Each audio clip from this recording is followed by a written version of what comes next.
Welcome back to the Ball Oasis Show, the weekly show where we go over what is going on in the NBA and whatever miscellaneous fun stuff we have for the week. A lot like last week, not a whole lot went on.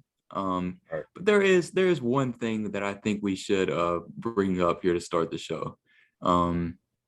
And was it yesterday or was it Thursday, Jacob, where the whole DeAndre Ayton situation went down? I think it was yesterday. Not real sure. It's either yesterday or Thursday. Yeah, it But was one of those days. yeah, But if you're not clued in, um, DeAndre Ayton was up for a max contract extension, right. and the Phoenix Suns had been were implying for the longest time that they weren't gonna give him that extension.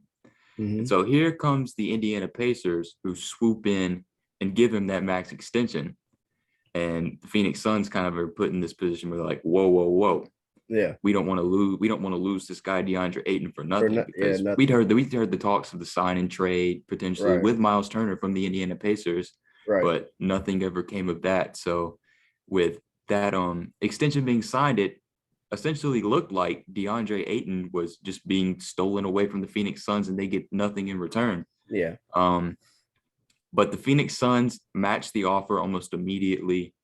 And as of right now, and as of the next 4 years of his contract, he is a Phoenix Sun. Yep. Jacob, what were your whole thoughts on that scenario that went down a few days ago? Um, I figured they were gonna offer a contract to him or offer sheet because if not, they would have just lost him for nothing. So Mhm. I guess they waited too long to sign him to trade him. Now I think it is I might be wrong, but I think they can't trade him until January 15th. And they Okay. can't trade him to Indiana for a year. I Mm. might be wrong because they're the ones that offered him the offer sheet. I could be wrong, but I believe that's how it works. Yeah. Um, the whole DeAndre Ayton situation it's always been really weird to me. It's always been kind of a weird topic because I think he fits great with the Phoenix Suns. Yeah, He's been a part of their core who has done so well the past 2 years. Um, and I don't know why they would just be willing to let that go, especially with him being at the young age of 22, 23, if I'm not mistaken. hmm I don't know why they'd be willing to let him go, yeah, especially with all that he can do and the potential that he still has. He's a great defensive center. His offensive game is very refined. I think as a big man, I think he's a top three big man that has the best touch in the NBA with his shot, with his floater, okay, with his post moves. I think his touch is phenomenal.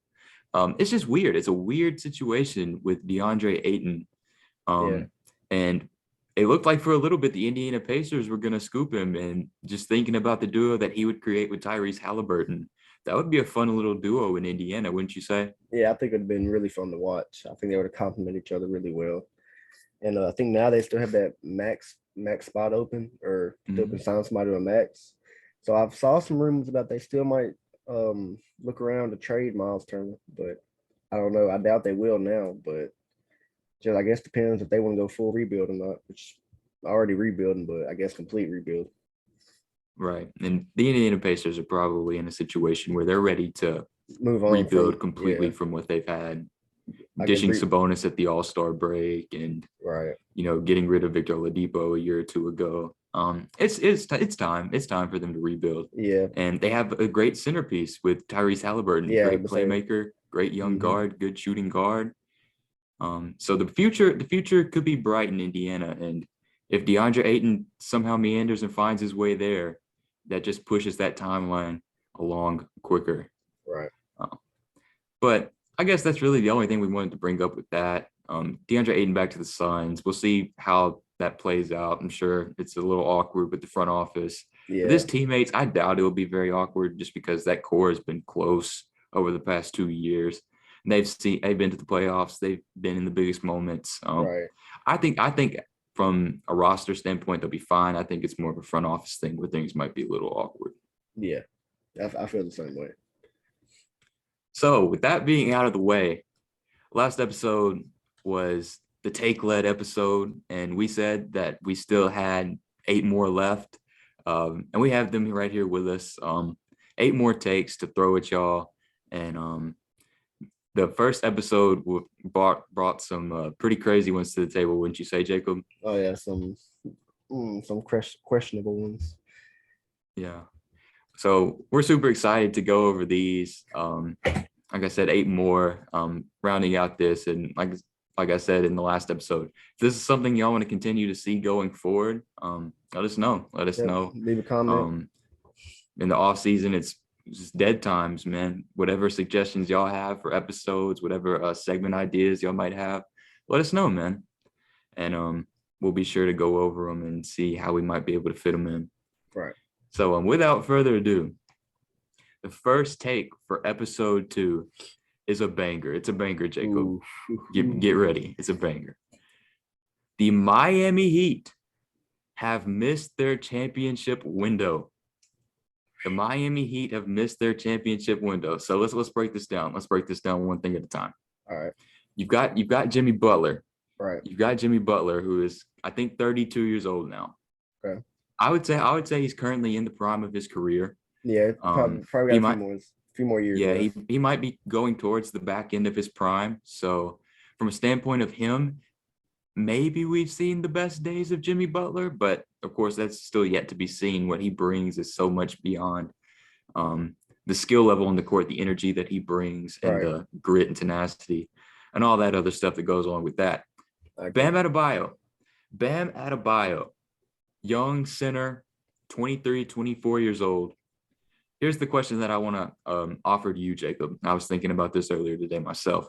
Okay. Can he be the second best player on a championship team? Can Bam be the second best player on a championship team? To me, right now, he cannot. Just right now.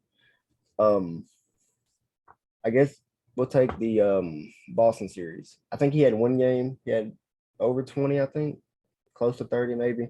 The rest, it was kind of just, I think 6, 8, a few games like that. I think it's a good young center, but I don't think as a second option, I don't think he can be a second option on a championship team. Yeah. I don't know, because he does a lot of pick and rolls. I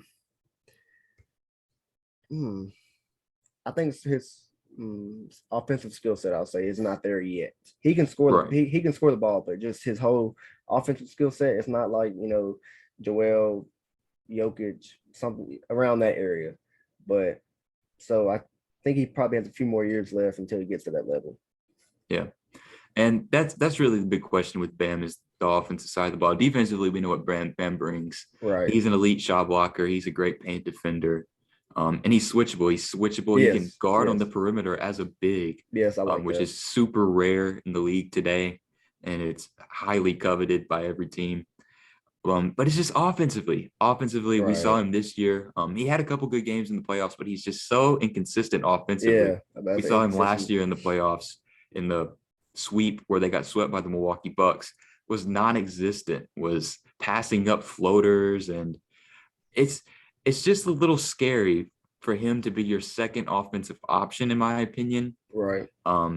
And I guess Miami Heat is kind of a by committee team. That's kind of their mindset. They do everything by committee.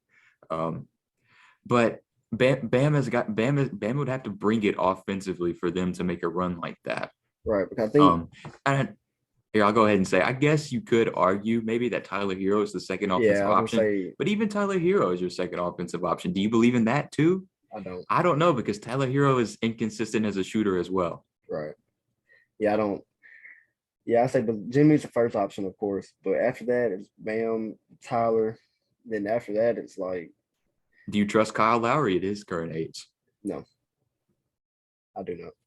He'll hit a few shots, a few good plays, but I don't trust that. I think Oladipo's next, maybe. I guess him or. Miami is so by committee; it's a game by game basis for them. Yeah, I would say Duncan Robinson could have much if he don't get his spot taken in the playoffs. Max Strus, Gabe Vincent, they all can do their own thing. I think it is like a game by game. Yeah, that's the thing with Miami. They're so deep. They're such a deep team. Mm-hmm. But it's just at the top. They don't have that go-to guy. Yeah.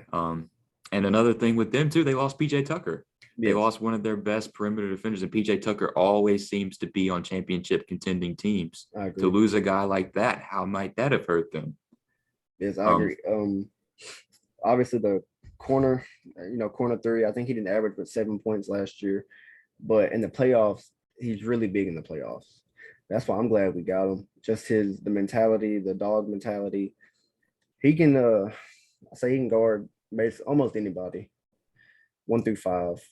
I think he might can guard the 1 through 5, at least 1 through 4 at least. Switch on anybody. He's not gonna let you push him around like some players will. He'll let it be known that it's not gonna, work, yeah. fly by him. I mean, he played small ball center on that Rockets team, so Yeah, yeah, he's got that 5 experience. right. Um, but yeah, and with the East getting better, at the top of the East is just so stacked with Milwaukee, with Boston, with Philadelphia. Mhm. Um, I don't see how Miami could make another run just with that gauntlet that's in the Eastern Conference. Yeah, I don't think they've made any moves this offseason. Not really, no. I've heard maybe Donovan Mitchell talk, maybe, but I don't know how well that'll fall through. But yeah, I don't. I'll say next year, depending on the rest of the offseason, next year might be their last chance to go deep in the playoffs. Interesting. Yeah, Yeah.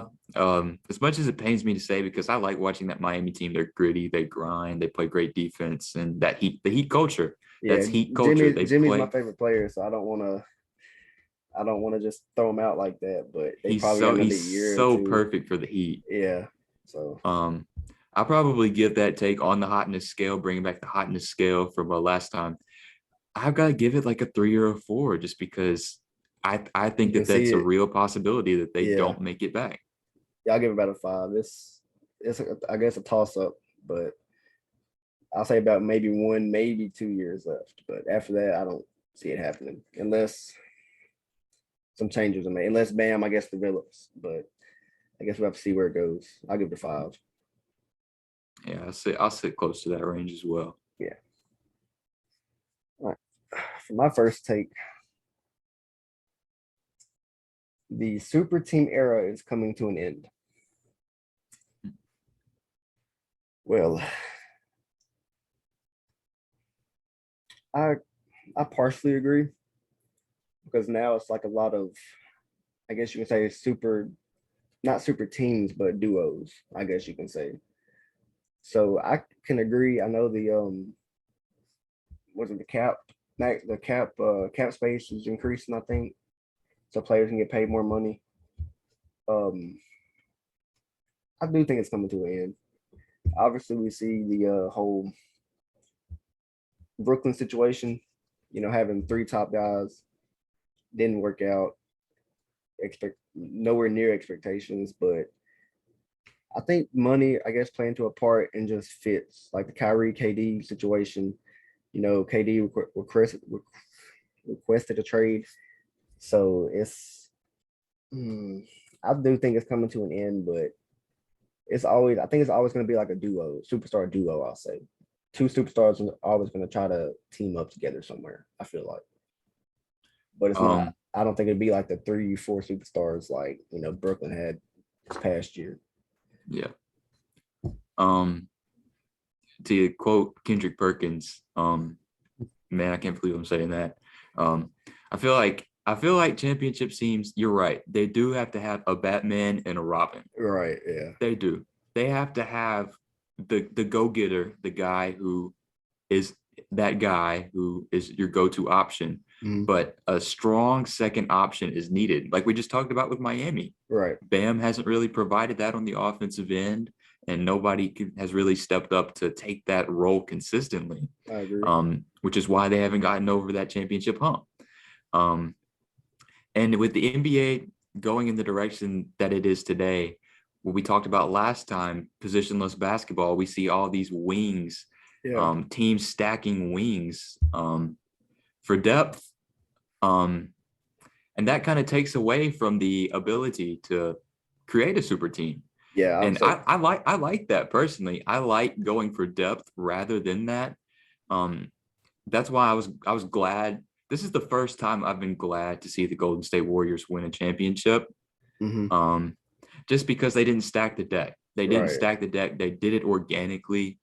Um, and that's what made it so good. Yeah, I You agree. think about teams like Brooklyn, like Golden State in the past. LA East. Egos just Say, get in the way of that yeah, so often. And it's just good to see organic basketball be played where you have your top guys, but you also have depth and a complete rotation of guys who are able to provide a certain thing on the court, I agree. where they make up the lack, where they make up where someone else might lack. That's the beauty of the game in general to me, Yeah, I of agree. team basketball. I don't know if it was you, but all year I called Brooklyn a retirement home all year because they had KD, Kyrie, and James. Okay, I get Joe Harris, but after that you had Marcus Aldridge. I want to Paul say Millsap. Paul Millsap, Blake Griffin, Goran Dragic, basically all the back end of the career. Patty Mills. I mean, he did had some good. He was a good backup, I'll say, but all back end of the career to a point. Well, Patty Mills, I'm not sure how. I don't think he's that He's old back yet. into his career. Back He say is. back in. I don't think he's real old yet, but the depth there was it was not there. What they got three top guys. I think Nick Claxton was a starter before they got Drummond, I believe. Um, but just after that, there was no depth in my opinion, no good depth in my opinion. So I think that'll kill a team. Like I'll say, LA's depth wasn't that good. I don't think this past year Right. because For sure. they had Russ, AD, LeBron. I know injuries played a part, but they had the three main guys. They get paid all that money, and then there's no depth for when they come out in the playoffs. I know the rotation cuts down to what, maybe 7, 8 guys, maybe, Hmm. but still, it's just depth is such a big thing now in the NBA, in my opinion. Yeah. Um, like I said, I like that. I like that it's trending in that direction, and I like that people are excited about winning the right way. Yes, With those Golden State teams with Kevin Durant, it just seemed like there was no hope. There was no hope for anybody else. yeah, And with the way that the league is right now, we have no idea who could win. Nobody predicted the Boston Celtics going to the finals. yeah, Nobody especially could have predicted the Heat going to the finals in 2020 or the Bucks winning it all. Well, yeah, that was maybe a little bit of maybe a better yeah, shot, but yeah, the Suns going to the finals after missing the playoffs just barely in the bubble. It's so fun now to see these young and up and coming cores with these you got the one and the two and then everybody else. I yeah, think that's the recipe going forward. At least yeah, I hope it is. I like that. I like the direction that that's going. yeah. I do too. It takes away the super teams with no depth and they play 40 minutes a night. And some can't take that no more. I don't think it hurts them in the playoffs, but Mhm. yeah, depth. I really like that it's becoming a big thing now, and not just a really good 3, 4 guys on the starting five. Right. And I've said on this show, don't name chase teams, big market teams. Don't name chase. Right. It's not going to work. Look at Brooklyn. Look at the Lakers. What has it done? There's turmoil in those organizations. Don't fall for it. Barely making the playoffs or play in. The idea is great. The idea behind it is great. Oh, we've got all these great guys, but there's so much that can go wrong. That something just Right. has to. Yeah. It feels like with those teams, something always has to be going on. Yes, I agree. Egos, Um, money, something. yeah. The hotness of that take, I give that one like a 3. I think the super team era is probably coming to an end. To an Yeah. extent. To an extent, hopefully. Yeah, so I'll give it about a 4. Well, I'll say 2 because I believe it's basically over, close to being over. Yeah, let's hope so for sure. Yeah. Um, my second take has to do with young guys in the league, rookies. Okay. Um, and since that's that Paolo Banchero is not the best player in this draft class. Um, and the take also says that Jabari Smith Jr. is the best all-around NBA ready player. Um, Let me address that. As a guy who watches a lot of college basketball, I like to believe that I have a solid eye for talent. Mhm. Um, Not to pat myself on the back or anything, I've been wrong several times. Um, but just watching the college basketball season, it was obvious to me who the best player was in college basketball, and that was Paolo Banchero. Paolo Banchero was the best player in college basketball. Okay. Um, there was a time early in the season where I thought that Jabari Smith could sneak in and potentially be the number one pick. Um, but I just think Paolo does a little more than Jabari does. Jabari is kind of a spot up shooter, um, shot blocker, 6'10", lanky. If you watch Paolo in the summer league, he's Mhm. getting buckets from everywhere. He's Yeah. posting up, he's shooting threes, he's getting to the rim.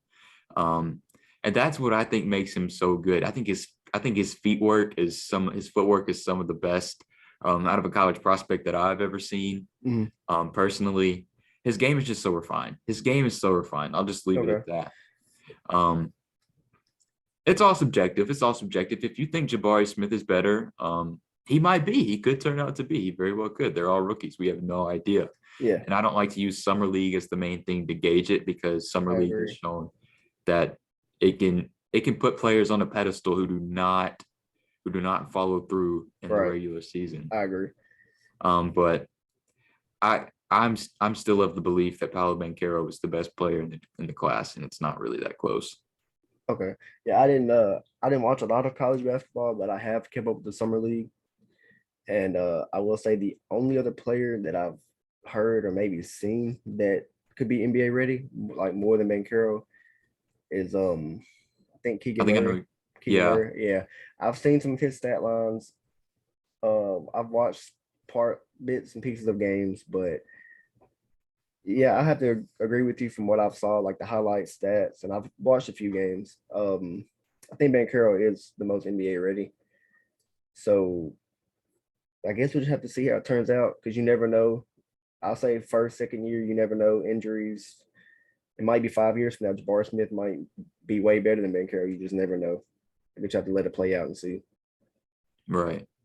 Um, and like I said, summer league isn't the litmus test that I'm gonna go off of and say, oh, Paolo is so much better than Yeah, everybody else. Situations matter. I think that there have been some very good players thrown in some bad situations, and okay, their careers have not turned out as good because of that. right. You think about a guy like Andrew Wiggins. We see now what Andrew Wiggins can do. At the Mhm. beginning of his career, he was kind of forced into this role where Andrew, right off the bat, you got to go and do everything Right, for yeah. us. Um, and we've seen a guy like DeAndre Ayton, who was picked number one overall, who stars in his role. He's not a superstar, but he's going to play defense. He's going to be good in the post. And on a good team with other good players, that's all they need him to do. Okay, yeah, I agree. I think it just depends on what system they get drafted into of how they, turn out. Um, I'll say Markel Fultz, for example. He For us, it was kind of like I know he went through that shoulder issue, but then I think he's on Orlando now. He's not too bad now. I'll say he's not, It's really not. he's not the best player in that draft anywhere close, but I mean, he really isn't. I think he was averaging 16, 17 points around that range. So it might take a few years for players to find I guess the right fit, like the team they fit the best with. For sure. For sure, definitely. Um, the hotness of that take, I give that like a 7 or an 8 because, like I said, I think Bankero is amazing. Okay, yeah, I'll give it about a 6. I'm not too confident on the topic, but from what I saw, I'll get about a 6 or 7.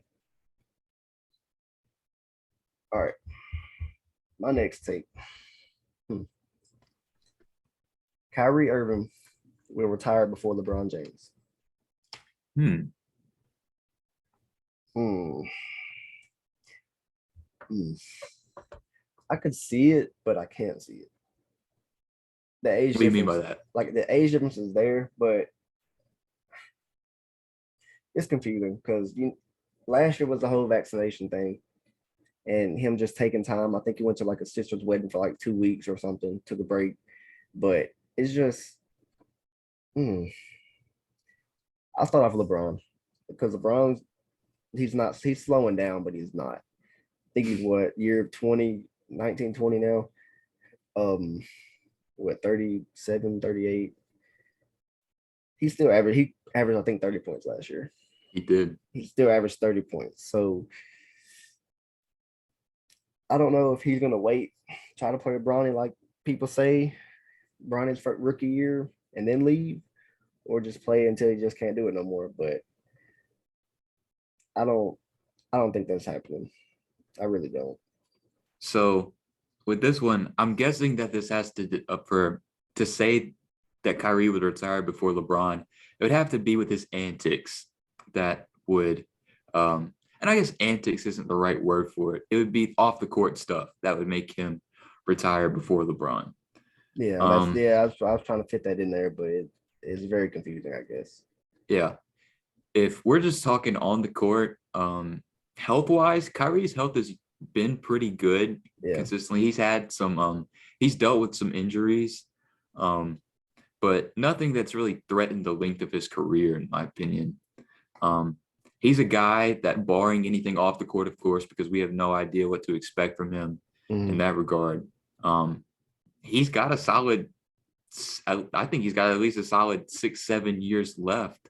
I don't know his exact age. I'd imagine that he's low 30s in age. Maybe he loses his shiftiness, of course, and the burst that he has, but I still think Kyrie loves the game of basketball very much. So I don't think that anything off the court where we currently sit now. I don't know the state of the world or the state of his mind in the years to come, but where we currently sit, I don't think anything takes Kyrie away from the game of basketball. I think he's missed it a lot, not being able to play these last couple of years.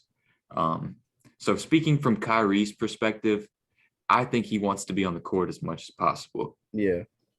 I think it's just the vaccination part or thing, his personal belief or his belief in it. That's what caused that. So basketball wise, I know he wants to play, so he's got a lot left.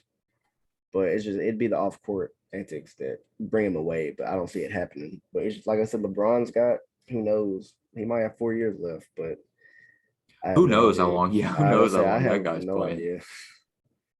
He's a machine. He's a tyrant. Yeah, they built him somewhere. Yeah, he's built in a lab.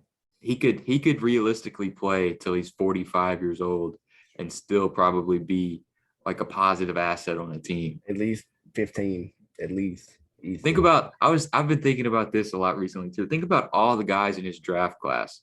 They're all gone. They've been gone for years. And here he is still killing the game. Was Melo in the draft class? Melo was, but I don't think Melo was killing the game anymore. I'm sorry. I'm sorry to all the Melo fans out there. He was on my team, but he was definitely not killing the game. He was getting killed on the court on defense. He's a traffic cone. I'm sorry. But LeBron's still killing it. LeBron physically he doesn't look 37 years old. He looks like he's in his lower 30s. And he looks like he still has so much to give, and he still loves the game a lot as well. Yeah. So I could realistically actually see him still playing 5-6 years and being a positive asset. Yeah, I think he's got a while left. I think he's extension eligible soon this year or next offseason, I think. Yeah, I think that's right. So who knows what'll happen if he'll stay in LA or go somewhere else. Yeah. I'll give that hotness. I'll give that like an 8. I don't think Kyrie retires before LeBron. Yeah, I don't think he does. I was gonna give it a 10, maybe a 9. Whoa. Are you underestimating the physical ability of LeBron James? No, that's what I'm saying. I don't think he's gonna retire. Okay, hold on. Okay, yeah, I'll say 8. But I don't think the question went backwards in my head. But yeah, I don't see Kyrie retiring anywhere soon. Yeah, me neither. And let's hope not. Kyrie's so fun to watch. Yeah, I love watching him play. Yeah, so is LeBron too. The day that LeBron retires, it's going to be so weird for all of us Right. because I think I can speak for the majority of the audience watching this show. We've been watching. LeBron has been playing basketball longer than we've We've been been watching watching. it. Yeah. So for him to leave one day, it's gonna be like a culture shock. It's gonna send waves through the nation, and everybody's going to feel it. It's gonna be such a weird time. Yeah, I agree. As soon as that Yeah, first game comes around, it's not going to feel the same. it's really not. So I don't even want to think about it. Um, third take for me. This is another banger. We have a banger alert. And I'm just gonna let it be known right now that I I'm on this hype train. I'm on this hype train, and that is that Zion Williamson will be a top 3 MVP candidate next season. Zion next year. I'm on the train. I'm on the Zion hype train. Mm, I'm on the Zion hype train. If he plays over 60 games, he will make an All NBA team. I think I that can that see is that. set in stone. I can agree with that. I think that's set in stone. Let me go a step further. I think Zion averages 30 points next season. I do. Personally, I think Zion Really, averages 30 points next really, season. really. With CJ, Brandon Ingram being there. Yes. Yes, I do. Hmm. And let me that's kind of hard for me to say though. That is kind of hard for me to say because he'll be working his way back from an injury and they may have him on a minutes restriction. So I have thought about that. Yeah. But no minutes restriction. Without a minutes restriction, he is going to average 30 points a game. So going back to this take is interesting because we've talked about in the last episode where we think the Pelicans could end up. You Top know, I'm five, high on the top Pelicans. five. Yeah. So they could sit in that realm of teams that have players that are MVP eligible. I don't think this is that crazy. I really don't think this is that crazy.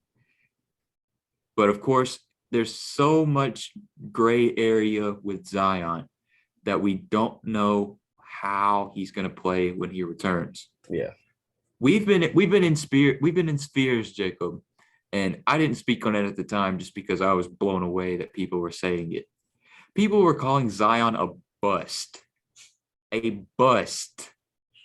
after not playing this season. They were actually unironically calling this man a bust. Mm. I was blown away.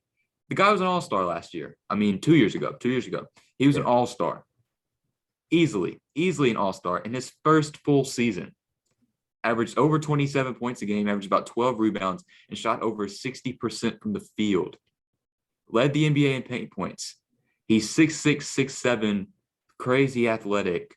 The videos that we've seen recently show that athleticism hasn't really went anywhere. Yeah. So let's hope that it translates onto the court. I know I'm talking a lot about this, but I really feel like this is a possibility that Zion could be a top 3 MVP candidate. What do you think? Not top 3. I don't see it. Okay, I don't see 30 talk to me. points. I see Why? 25. I'll say 25, 26. It's not a big difference. I know.